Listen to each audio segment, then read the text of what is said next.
할렐루야. 반갑습니다. 한 주간을 인도해 주신 하나님의 은혜를 감사하고 또 그 하나님을 찬송하며 하나님께 모든 영광을 올려드립니다. 또 한 주간이 지나가면서 우리는 새로운 또 한 주간을 시작합니다. 그리고 보니까 오늘이 2월의 마지막 주일을 맞이했습니다. 우리는 하루하루의 삶을 의미 있게 살아야 될 것입니다.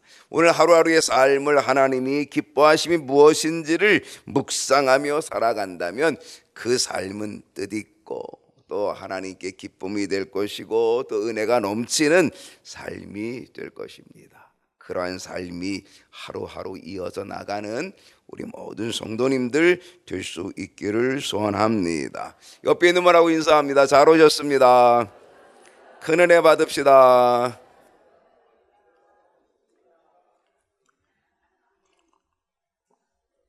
오늘 2월의 마지막 주일입니다. 함께 나눌 말씀의 제목은 계속하여 똑같이 예수님께서 하신 일, 오늘 몇 번째일까요? 9번째 시간입니다. 9번째. 예수님께서 하신 일은 태어나심이었습니다.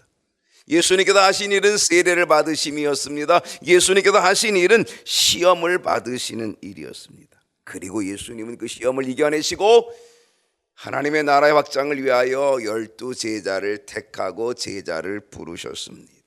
제자 삼으셨습니다. 그리고 그 제자들과 함께 가나 혼인잔치집에 참여하시고 그곳에서 첫 번째 기적 보여주셨습니다. 물이 변하여 포도주 되는 첫 번째 기적을 보여주셨습니다. 그리고 예수님은 가르쳐 주십니다. 제자들을 세우고 가르쳐 주십니다. 예수님이 하신 사역의 큰 세 부분은 가르치심, 전도하심, 치유하심. 그 중에 처음은 가르치심. 마태복음에서 우리 주님이 가르쳐 주신 것 중에 가장 먼저 앞에 나오는 것이 산상수훈, 그 산상수훈에도 가장 먼저 나오는 것이 팔복. 우리는 지금 팔복을 하나하나 살펴보고 있는데 첫 번째 복은 무엇이었나요? 마태복음 5장 3절, 심령이 가난한 자는 복이 있나니 천국이 그들의 것이며. 심령이 가난한 자. 오늘 우리 모두 다 심령이 가난하면 좋겠습니다. 가난이 좋지 않지만 심령이 가난한 것은 복되다고 얘기합니다. 사무실에서 여기까지 올라오는데 계단을 이용해서 오늘 1, 2, 3부 모두 다 계단을 이용해서 올라올 때 그 계단을 한 걸음 한 걸음 밟고 올라오면서 이렇게 기도했습니다. 하나님, 내 마음이 가난해졌으면 좋겠습니다. 오늘 내 심령이 가난해지고 거기에 성령이 임하고 그래서 말씀의 능력이 나타나면 좋겠습니다. 그런 마음을 가지고 기도하며 올라왔습니다. 우리 모두 다 심령이 가난하면 그것이 복됩니다. 천국이 그의 것이며.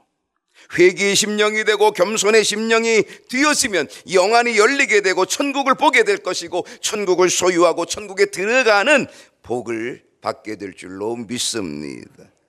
두 번째 복은 4절입니다.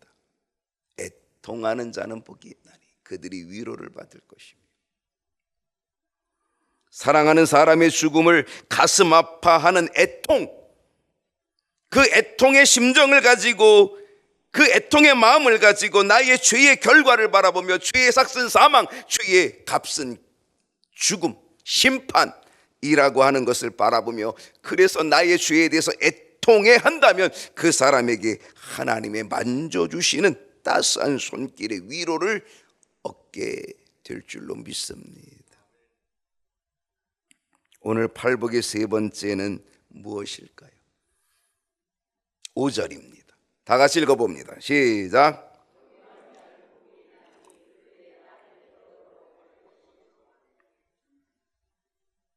팔복 중에 제가 좋아하는 복이 오늘 세 번째 복이기도 합니다.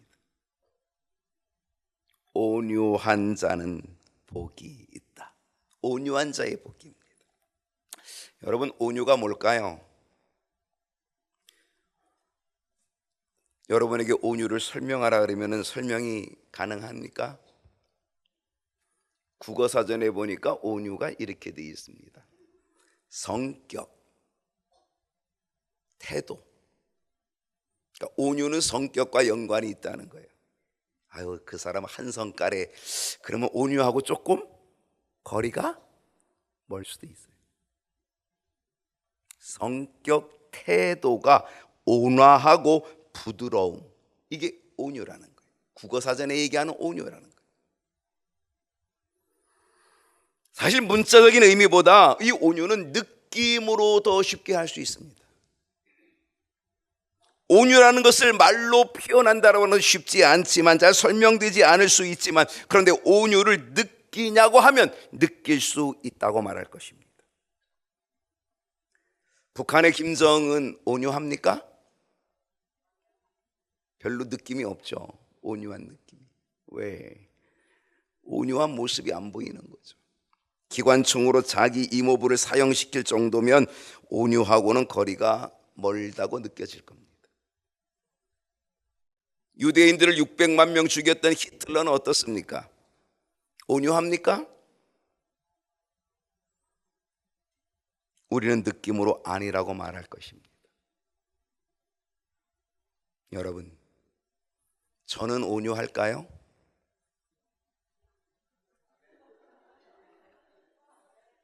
답하기 곤란하죠.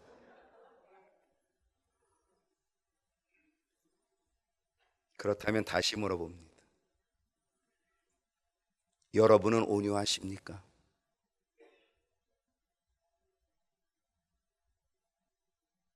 이것은 아주 중요한 물음입니다. 왜냐하면 온유한 자가 복이 있기 때문입니다.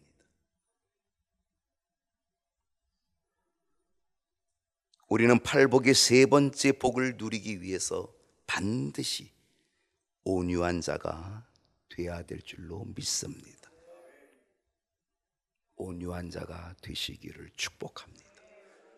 지금까지 온유하지 못했다면 지금부터라도 온유한 자가 되시기를 축복합니다. 주님께서 말씀하신 온유는 무엇일까요? 온유가 간단하지 않습니다. 그것은 믿음과 인내입니다. 여러분, 이 온유는요, 믿음과 관계 있습니다. 인내와 관계가 있습니다. 온유와 인내가 무슨 관계가 있을까? 온유와 믿음이 무슨 관계가 있을까? 전혀 관계가 없는 것 같지만 이 온유는요, 믿음과 관계가 있고 그리고 인내와 관계가 있습니다.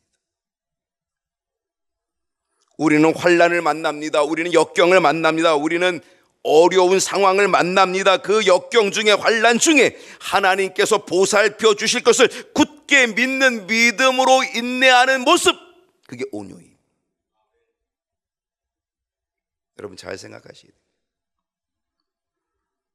이 온유의 마음에는 하나님을 적극적으로 사랑하는 것입니다. 하나님을 적극적으로 사랑하고 하나님을 적극적으로 신뢰하는 것입니다. 그래서 어떤 환난과 고통 속에서도 그 고통을 오래 참는 겁니다. 왜? 하나님이 풀어주실 때를 기다리며. 그게 인내, 그게 온유.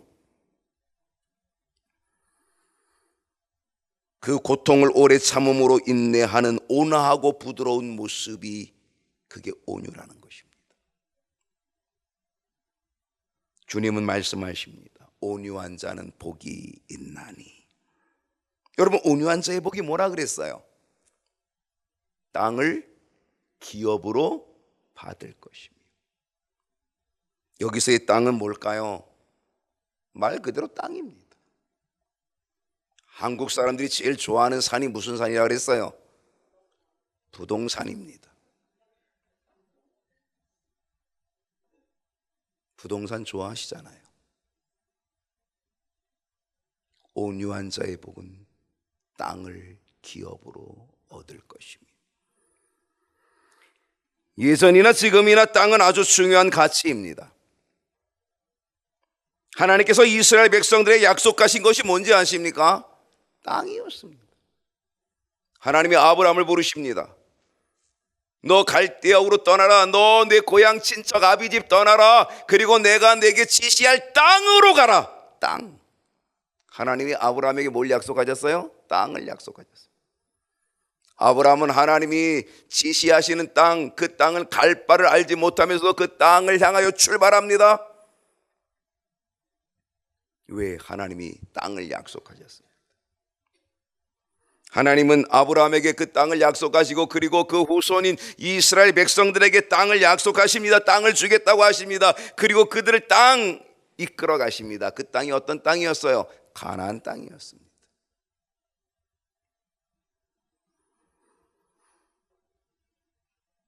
하나님께서 이스라엘 백성들에게 주시겠다는 건 땅이고 그 땅을 약속하셨습니다. 그것이 그들에게는 복입니다. 여기서 말하는 땅, 이 땅은 여러 가지를 내포합니다. 눈에 보이는 땅도 땅이고 눈에 보이지 않는 땅도 땅입니다. 이 땅의 부동산 땅입니다. 그러나 눈에 보이지 않는 땅도 있습니다. 그것은 바로 하나님의 나라가 우리의 땅입니다.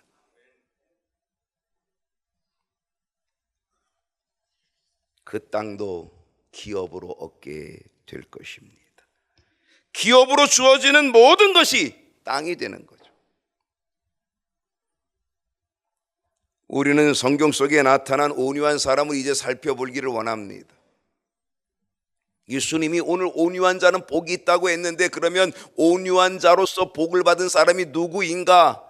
라고 하는 것. 그리고 그가 온유함으로 어떤 복을 받았는가 우리가 한번 생각해 보는 것. 여러분 성경의 인물 속에서 온유한 자 누구인가를 한번 생각해 보는 것 오늘 주제입니다. 아주 중요한 주제입니다. 누가 온유한 사람이었을까요? 그리고 그가 받은 복은 무엇이었을까요? 여러분 성경에서 온유한 사람 하면 딱 떠오르는 사람이 혹시 있나요?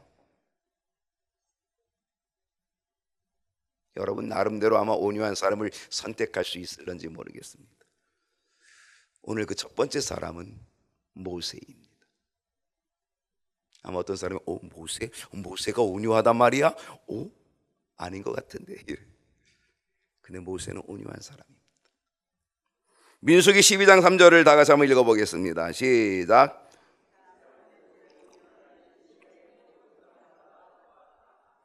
하나님이 인정하셨습니다. 하나님이 모세를 인정하셨습니다. 뭐로 인정하셨어요? 온유한 사람으로. 이 세상에 있는 사람 중에서 모세보다 온유한 사람 나와보라 그래. 없어. 모세는 이 세상에서 가장 온유한 자라고 하는 인정을 받은 사람, 그게 모세입니다. 모세는요 이스라엘 백성들이 끊임없이 불평하는데, 끊임없이 이스라엘 백성들 하나님을 원망하는데, 그리고 반역하는 그때도 인내하며 하나님의 뜻을 따라서 백성들을 인도한 사람이 누구다? 모세. 성경을 읽어보면요 이스라엘 백성들처럼 말 안 듣고 이스라엘 백성들처럼 골치 아픈 백성 찾아보는 것도 쉽지 않아요. 여러분 이스라엘 백성들 어떤 백성이에요? 하나님의 은혜를 엄청 체험한 사람입니다. 이스라엘 백성보다 하나님의 은혜를 더 많이 경험하고 더 많이 누린 사람, 누린 민족이 있으면 나와보라 그래요. 여러분 이스라엘 백성들은요 진짜 영적인 체험이 대단한 사람들입니다. 하나님의 임재, 하나님의 능력, 하나님의 이끄심, 하나님의 기적, 하나님의 손길 무지무지하게 체험하고 무지무지하게 경험한 사람, 무지무지하게 은혜를 받은 민족이 이스라엘 백성들이에요. 유대 민족이에요. 그런데도 불구하고 그들은요 틈만 나면 하나님 앞에 불평, 틈만 나면 하나님 원망, 틈만 나면 하나님 버리고 반역하고 우상숭배, 그렇게 빠져버린 민족이 유대 민족, 이스라엘 민족입니다. 골치 아픈 민족입니다. 실상 하나님도 포기하실 정도였습니다.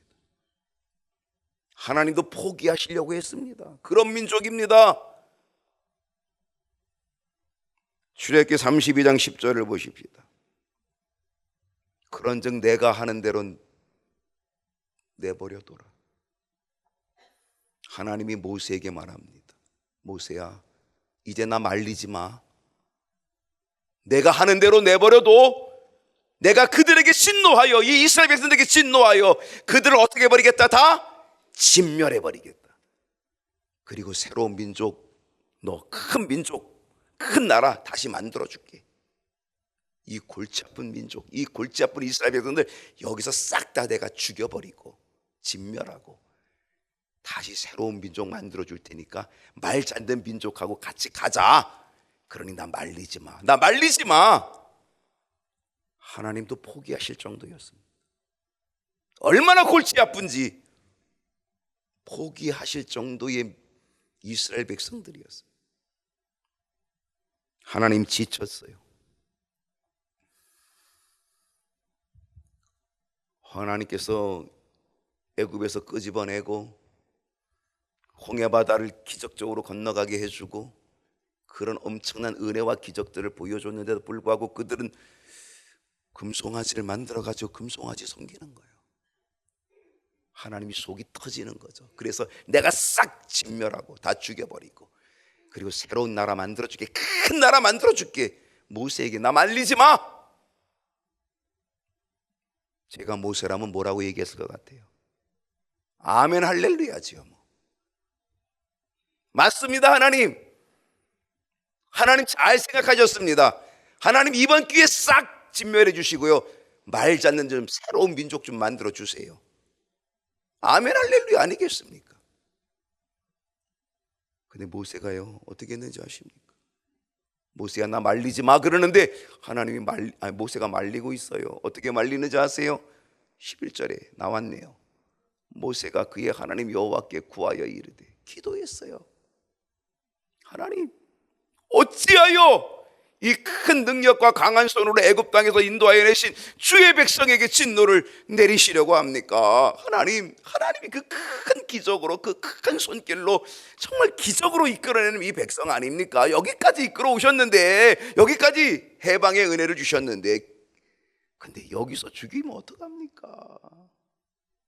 하나님 좀 참아주세요. 이것이 모세의 기도고, 이 기도 속에 모세가 가지고 있는 온유함이 보이는 거죠. 13절을 보십시다. 모세가 이렇게 기도합니다. 주의 종 아브라함을 생각해 주세요. 아브라함과 약속했던 그 약속을 생각해 주세요. 이삭과 했던 약속 생각해 주세요. 그 아들 야곱 이스라엘과 맺었던 약속을 기억해 주세요. 주께서 그들을 위하여 주를 가리켜 맹세하지 않았습니까? 내가 너희의 자손을 하늘의 별처럼 많게 하고 그리고 내가 허락한 이 온 땅을 너희의 자손에게 주어 영원한 기업이 되게끔 약속해 주지 않았습니까? 하나님 그 약속을 깨시렵니까? 하나님이 약속하신 것 지키셔야 하지 않습니까? 그러니 이 백성 용서해 주세요. 이게 모세의 기도입니다.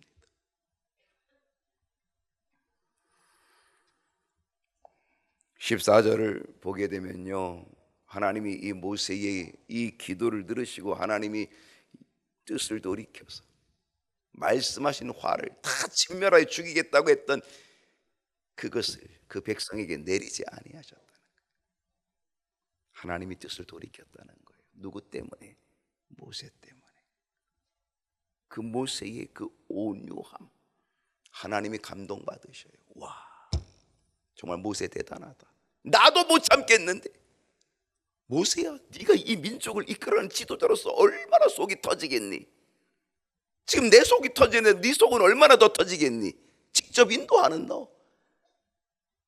그런데 정말로 대단하다.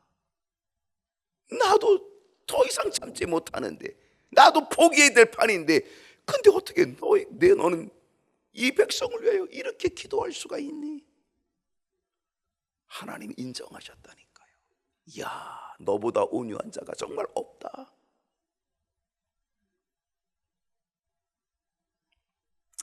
사실 저 같으면 하나님 잘 생각했습니다. 이번 기회에 싹 정리합시다.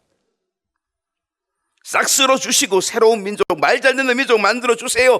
그랬을 터인데 모세는 인내함으로 기도한 거죠. 그 인내함이 뭐예요? 그게 모세의 온유함입니다. 그래서 온유함은 인내와 아주 연결이 됩니다. 인내가 없으면 온유함도 없습니다. 인내하시면 왁 하잖아요. 그 온유하지 않기 때문에 그래요. 인내하면 그게 온유함이 되는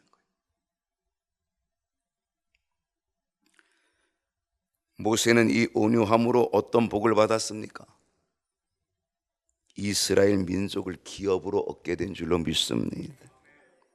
그는 골치 아픈 민족을 가장 큰 노예의 고통에서 이끌어낸 지도자가 되었고, 그 골치 아픈 민족을 가장 어려운 광야를 통과하게 한 지도자가 되었고, 끝내는 가나안으로 들어갈 수 있도록 문을 연 지도자가 된 줄로 믿습니다. 이스라엘 백성들은요, 지금도 모세를 최고의 지도자로 여깁니다. 그리고 이 모세는요, 눈도 흐리지 않고 기력도 쇠하지 않은 상황에서 하나님의 나라에 들어가는, 하나님의 땅에 들어가는, 하나님의 나라의 기업을 얻는 복을 받게 된 줄로 믿습니다. 온유한 자는 복이 있나니 땅을 기업으로 받을 것이며. 누가 있을까요? 다윗입니다. 다윗도 온유한 사람입니다. 다윗도 그 온유의 인내의 온유를 가지고 있는 사람입니다. 온유는 인내와 아주 깊은 연관이 있다 그랬지요. 바로 다윗도요, 인내 그 인내함으로 그 온유함을 드러내고 나타내어 복을 받은 사람이 다윗입니다. 다윗은요, 사무엘 선지자가 왕을 선발하기 위하여 그의 집을 찾아왔을 때 모든 형들은 왕이 되려고 줄을 섰습니다. 들판에 있는 양들 다 내팽개치고 서로 왕이 되려고 줄 섰습니다. 그러나 다윗은 온유한 인내로 형들이 남겨두고 갔던 그 들판을 지키고 있습니다. 형들이 남겨놓은 그 양떼를 지키고 있습니다. 형들은 나 왕이 되겠다고 줄 서러 지금 갔는데, 다윗은 형들이 남겨놓은 양을 지키기 위하여 들판에 홀로 있다는 사실이죠.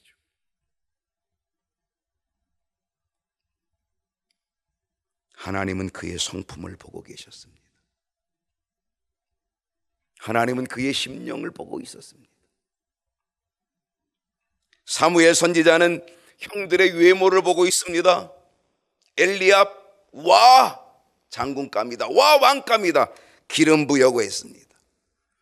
사무엘은 외모를 보고 있었지만 하나님은 중심을 보고 계셨습니다. 누구의 중심? 다윗의 중심을 보고 계셨습니다. 다윗의 중심은 온유한 인내였습니다. 온유로 기다리는 인내였습니다. 왕이 되는 성급함의 자리가 아니라 온유함의 기다림, 인내 기다림이 있었습니다. 그래서 그는 하나님의 마음에 합한 자가 되었고, 끝내 왕이 될 사람으로 기름 부음을 받게 된 줄로 믿습니다. 그 왕이 되는 기름 부음을 받다 그리고 나서 이제 사울 왕에게 쫓깁니다. 사울 왕이 다윗을 죽이려고 합니다. 내 아들이 왕이 돼야지, 네가 기름 부어 왕 돼? 안 돼. 저 다윗을 죽여야지. 사울이 다윗을 죽이려고 쫓아. 그래서 다윗은 사울 왕에게 쫓겨다니면서 그러면서 인내를 가지고 기다립니다. 인내의 온유함을 가지고 기다립니다. 사울 왕을 2번 죽일 절호의 찬스가 있었지만 그의 부하들을 만류하면서까지 다윗은 인내의 온유함을 보였고, 그 결과 하나님께서 다윗을 이스라엘의 왕으로 세워주셔서 이스라엘 나라를 기업으로 얻게 하는 복을 주신 줄로 믿습니다. 그뿐 아니라 하나님께서는 다윗의 혈통으로 예수 그리스도를 보내주시는 복도 허락해 주셨습니다. 아브라함과 다윗과 예수 그리스도의 세계가 되는 기업을 주신 줄로 믿습니다. 이 기업의 복을 받은 사람이 다윗. 그것은 어떻게?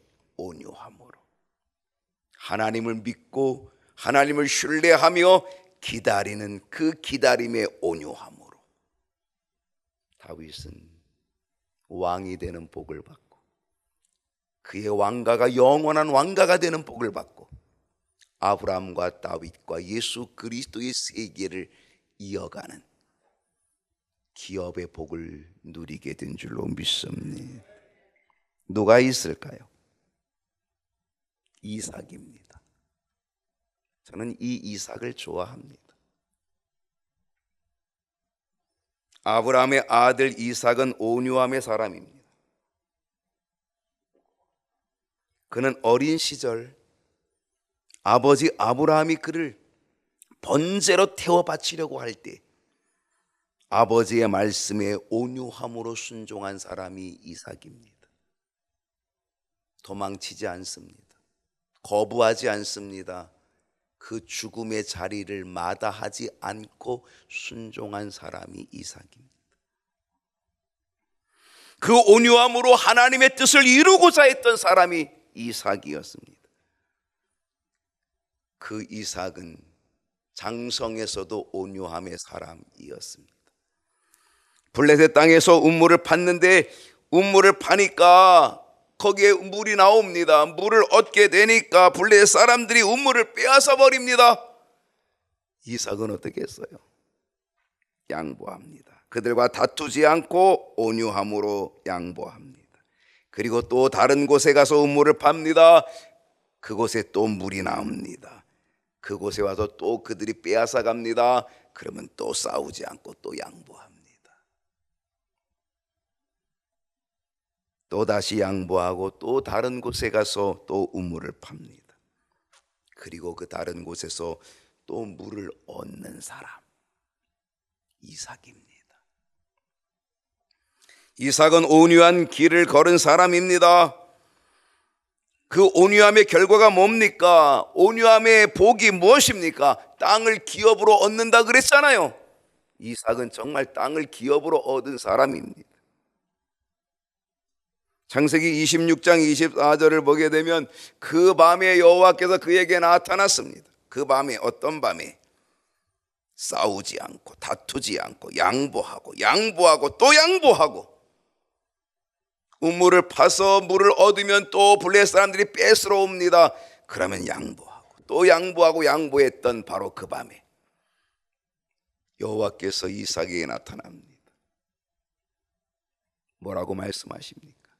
나는 내 아버지 아브라함의 하나님이니 두려워하지 말라. 내 종 아브라함을 위하여 내가 너와 함께 있어 내게 복을 주어, 너의 온유함으로 복을 주어 내 자손이 번성하게 하리라. 그는 번성함의, 자손의 번성함의 기업을 얻게 된 줄로 믿습니다.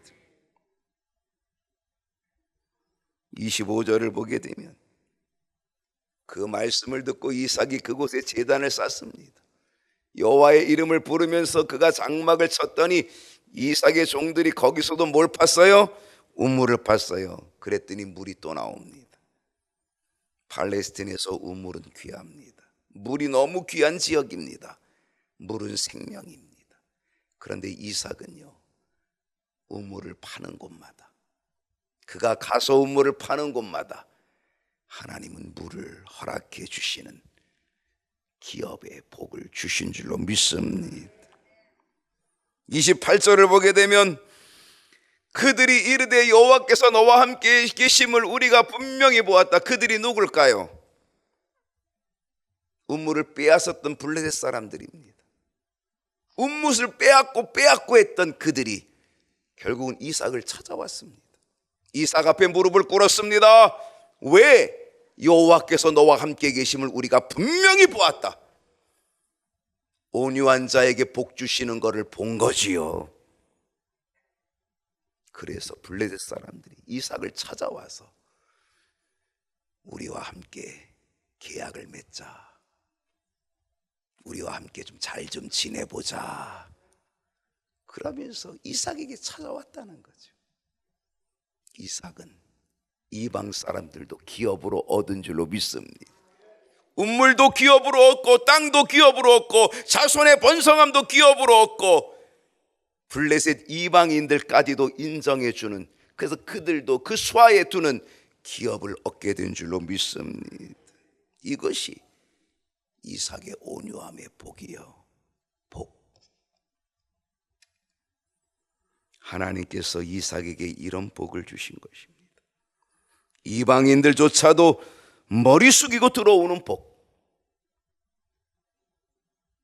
온유한 자는 복이 있나니 땅을 기업으로 받을 것이며. 누가 있을까요? 예수님입니다. 예수님은 온유함의 완벽한 모델이 되시는 분이 예수님입니다. 마태복음 11장 29절을 읽어봅니다. 시작. 누가 말씀한 거예요? 예수님이 말씀하신 거예요. 예수님이 나는 마음이 어떻다? 온유하다. 우리 주님의 마음은 어떤 마음? 온유한 마음, 겸손한 마음. 이사야 53장 7절은요, 이사야 선지자가 예수님이 탄생하시기 700년 전에 예수님에 대해서 예언해 놓은 예언입니다. 700년 뒤에 오실 예수님을 미리 예언해 놨습니다. 어떤 모습으로 예언해 놨습니까? 그는 예수님입니다. 예수님, 그분은 곤욕을 당하여 괴로울 때에도 그의 입을 열지 아니하였다. 인내의 온유함으로 참으셨다. 마치 도수장으로 끌려가는 어린 양과 털 깎는 자 앞에서 잠잠한 양같이 그의 입을 열지 아니하였다. 온유한 예수님을 그대로 표현했습니다. 예수님은 침뱉음을 당하시고 예수님은 뺨을 맞으시면서도 인내의 온유함을 가지셨습니다. 십자가 위에서 뛰어내리실 수 있는 능력이 있지만 예수님은 그 온유함의 인내로 참으셨습니다.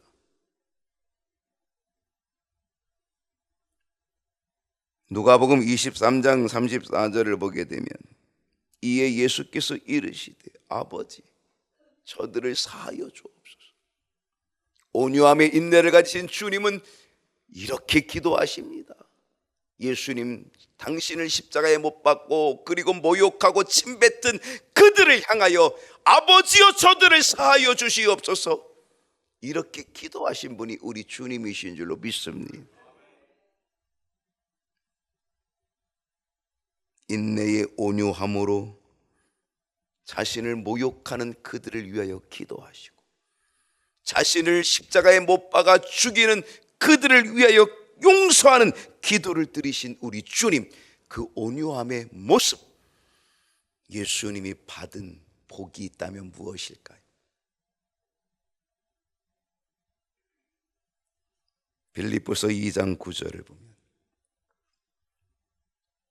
이러므로 하나님이 그를 지극히 높여 모든 이름 위에 뛰어난 이름을 주사 여러분이 온유하면 하나님이 여러분의 이름을 지극히 높여주실 줄로 믿습니다.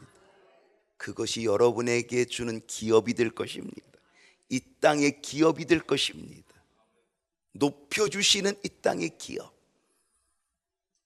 하나님께서 우리 주님을 지극히 높여주셔서 모든 이름 위에 뛰어난 이름 되게 해주시는 그 복을 주시는 거죠. 10절을 보면요, 하늘에 있는 자들과 땅에 있는 자들과 땅 아래에 있는 자들로 모두 다 그 무릎을 누구 앞에? 예수의 이름 앞에 꿇게 하시고. 할렐루야. 여러분이 온유하면 모든 사람의 무릎이 여러분 앞에 꿇게 되는 복을 얻게 될 줄로 믿습니다. 이삭을 공격해서 음모를 뺏었던 블레셋, 결국 그들이 이삭 앞에 와서 무릎 꿇는 거죠. 우리가 온유하면 그 온유함으로 다른 사람이 내게 무릎 꿇게 되는 그 역사가 있게 되는 줄로 믿습니다. 11절을 봅니다. 모든 입으로 예수 그리스도를 주라 시인하여 하나님 아버지께 영광을 돌리게 하셨느니라. 할렐루야. 예수님은 온유함으로 인하여 모든 민족을 얻으십니다. 예수님은 온유함으로 모든 민족을 구원의 기업으로 얻으십니다. 우리 모두 다 주님을 고백합니다. 우리는 주님을 나의 구원자로 믿고, 그래서 주님은 우리를 다 구원해 주시는 당신의 구원의 기업으로, 당신의 백성으로 우리를 다 얻으십니다. 모세는 온유함으로 민족을 얻었고 지도자가 되는 복을 누립니다. 다윗은 온유함으로 나라를 얻었고 왕이 되는 복을 얻습니다. 이삭은 온유함으로 이방인에게까지 인정받고 번성함의 복을 얻습니다.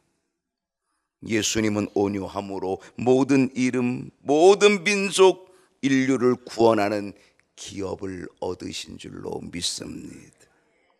여러분, 나는 온유함으로 무엇을 얻을 수 있겠습니까? 나는 어떤 땅의 기업을 얻을 수 있겠습니까? 여러분, 온유하십니까? 기도하십시다.